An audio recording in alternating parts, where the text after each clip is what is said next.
Cheah, an army commando who became a self-taught artist, carved a new purpose for himself at 55. After retiring from interior design, he built intricate worlds and found social media fame. His story proves it's never too late to begin, turning a big passion into a small world.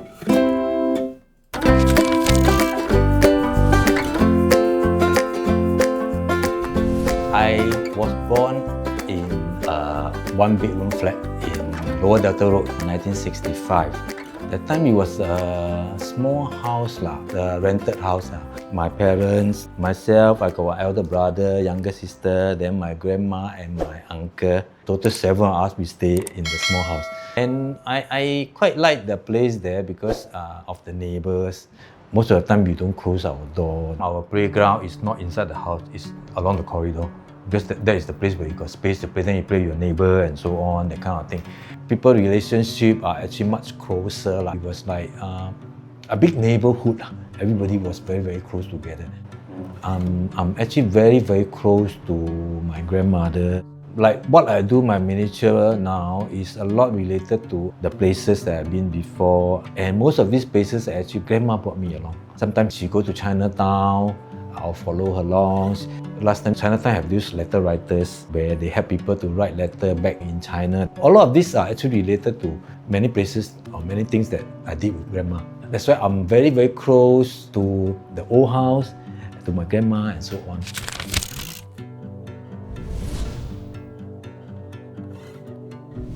First, before I start, I will try to recall what are the things that I see at this particular place. I will Google for the actual item. Let's say this wayang thing, because I do not have the chance to go up to the backstage. So most of the time, I was standing below and looking up. Then you try to recall, okay, go up, I saw something. I saw this lady sit down there do makeup. There was a big box. What is in the box? So I will go and Google for what is in this box. What is the size of this box? Second thing, I will go Google for a lot of history. Okay, this house was, let's say this building was around during which period. And during this time, what will the things be there? What kind of people? Whether the British Ang Moh still here? Okay, then what kind of clothing the people wear during this period? What do they have? What do people use? What, like, okay, they have tai already, the period, maybe don't have. So I don't want to make mistake. After I have gone through the historical parts, then I'll look at actual thing, how big it is. Then I'll decide what is the scale that I want to build up. Because I custom make my thing. I don't use 3D printing or I don't buy those accessories. So I can build to any size.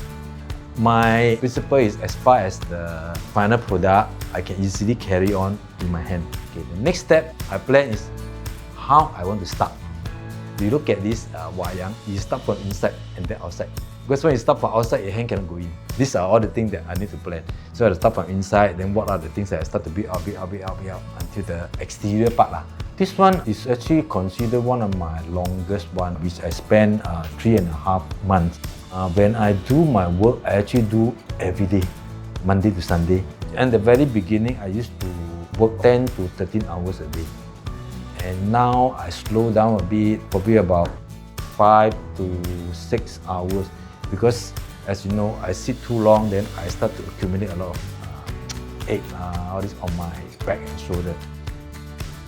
If you want to amend something or change something, it's very, very difficult. Because first thing, your hand can't even go in.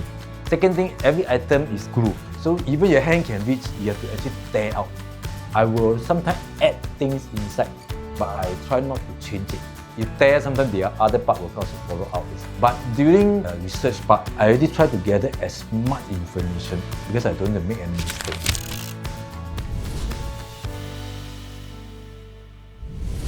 We understand that every artist has some setback. Do you have any time that you feel like you want to give up? To me, it's never give up one. I used to be a regular commando. So we actually have a lot of difficult times, very tough, very strong. Sometimes like, wow, you really feel like giving up. So then we actually have this kind of mentality that we always put that, hey, tough time don't last, tough men do.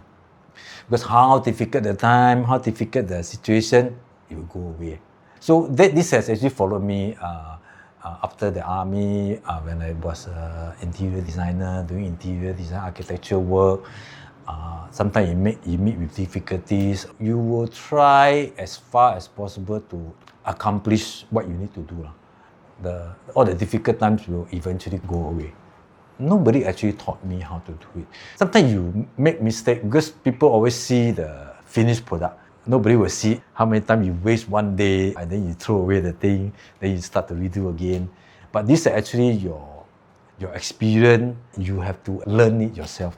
I mean, you learn it the hard way. Along the way, doing my interior design and so on, until now, I have not attended any proper course. I learned myself. I learned how to do interior design work, architecture work. From last time, do drawing in manual, and then slowly onto computer graphic. Even you go for a course. After the 3-4 day course, if you come back and you don't touch it, it's just as good as you're not attending the course. Because you attend a course, sometimes you tell you, hey, this button cannot press. In your heart, you'll never press this button because you know something will go wrong. But I learned the hard way is every button I press. So you know, hey, accidentally I press a button, hey, wow, this one good, shortcut, faster. You learn the hard way, but you learn something that you remember. Because you go for a course, you tell you cannot press, but why cannot press? Maybe I don't know. I made a mistake, I press it, everything gone. I learned the hard way, I know this bit. Die also cannot press. Interior is not just about aesthetic, it's about feeling and emotion. So all this has actually followed me when I do my miniature work also. It is just not miniature. It is a feeling, it has emotion inside it. Heart and soul. Yes, inside it. So when you look at it, you can feel it. And not just like that only. On your Facebook post or your social media, has anybody negatively comment? Wow, no big deal. Any of this negative comment? Actually, this, as I mentioned, very common. Negative comment, I'm okay. If you tell me things like, okay, hey, this is not right, this is not right, okay, it's for me to learn something, I'm fine. I'm good. Maybe, okay, maybe there's something I miss out, okay, I learned something or whatever thing. Any comment, anybody, good or bad, I will still reply. Good comment, I will put thank you. No good comment, maybe I won't write anything, but I will put a smiley face.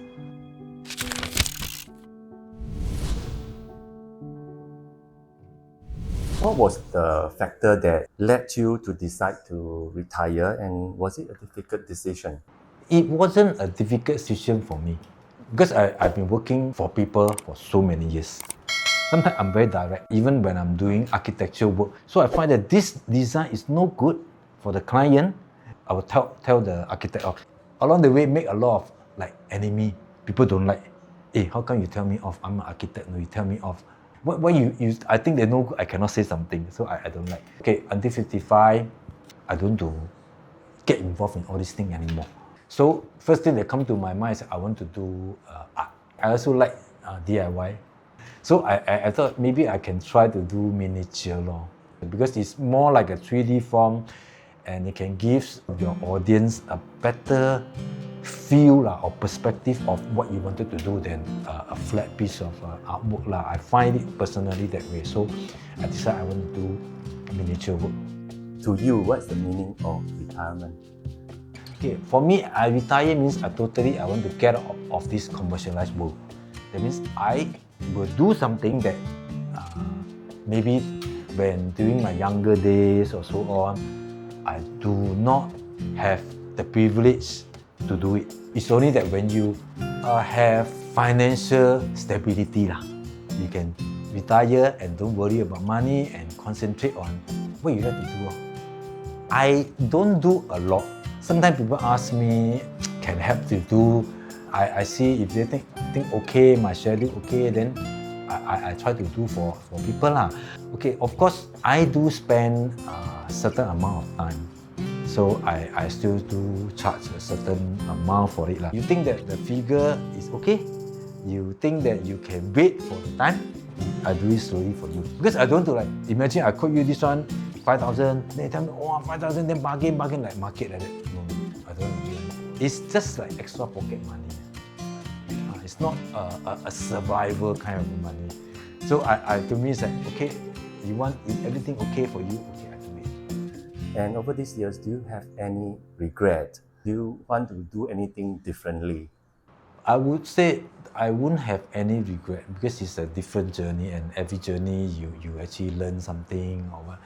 Maybe the regret is that I have more friends, but more virtual friends than actual friends because I don't go out really now. Very seldom. Most of the time I'm at home. So I don't actually go out and socialize or meet people for makan, whatever. Very seldom. So I actually lost a lot of actual friends, but I end up again a lot of virtual friends. What message would you like to share with the future generation of the young designer and artists?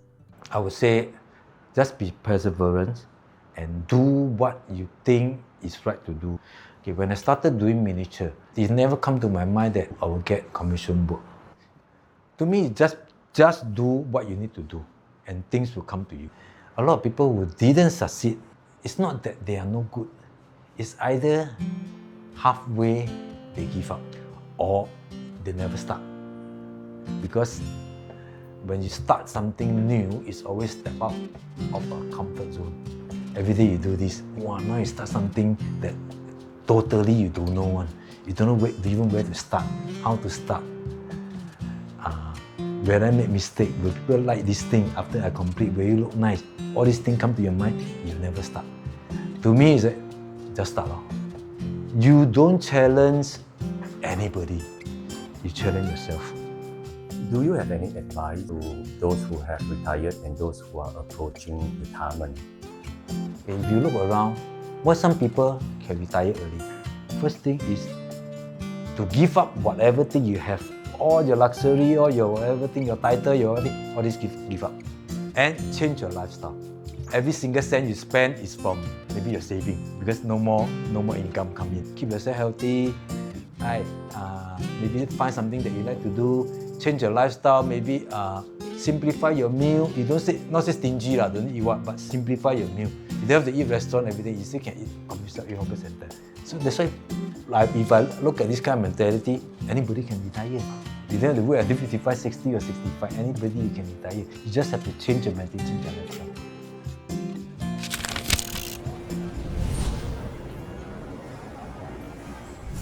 当你第一次听到 Wilfred 呢，他要做 full time 一个 miniature artist， 你第一个反应是什么？老实说啦，以一个太太来说，其实当然是非常的担忧。不过当我一直不断的调整自己的心态的时候，我可以接受的时候，就祝福他咯。那我就觉得是 OK 的。那你在看他做的 miniature art， 你有没有说自己想要，我也要参一手？欣赏是我会欣赏，跟很多一般的人都一样，很欣赏说它的细节是这么美，这么小，这么完整。那如果要我去做的话，我连看都没有耐心看怎么做呢？我只是在他背后默默的支持他。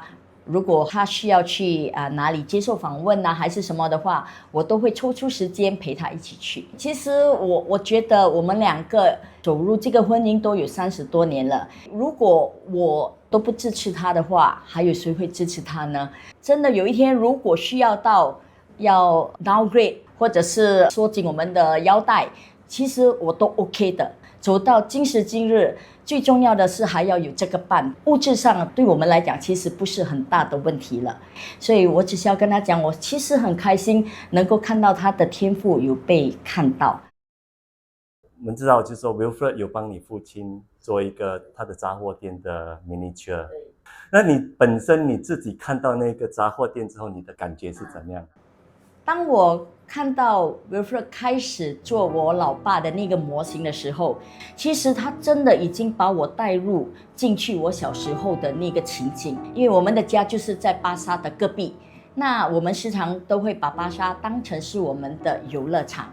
为什么我的爸爸会特别很感动，是因为这个巴沙其实是由哥哥、妈妈和爸爸一起经营的。他们已经经营了40多年，只有爸爸撑到现在。哥哥得了鼻癌，在47岁的时候就过世了。妈妈也是因为太过想念哥哥， 2年过后也跟着走了。所以当爸爸接过Wilfred 送给他的这个模型的时候，特别有感触，因为我想他也许就是想到这2位他最亲的人了。What do you see yourself in 10 to 20 years from now? I'm very happy with what I'm doing now. Every day I'll just sit down and do my miniature work, do what I like to do. If you ask me 10, 20 years later, I think it should be the same. As far as I'm still healthy, I still can sit for hours and do my miniature work, I will continue to do it.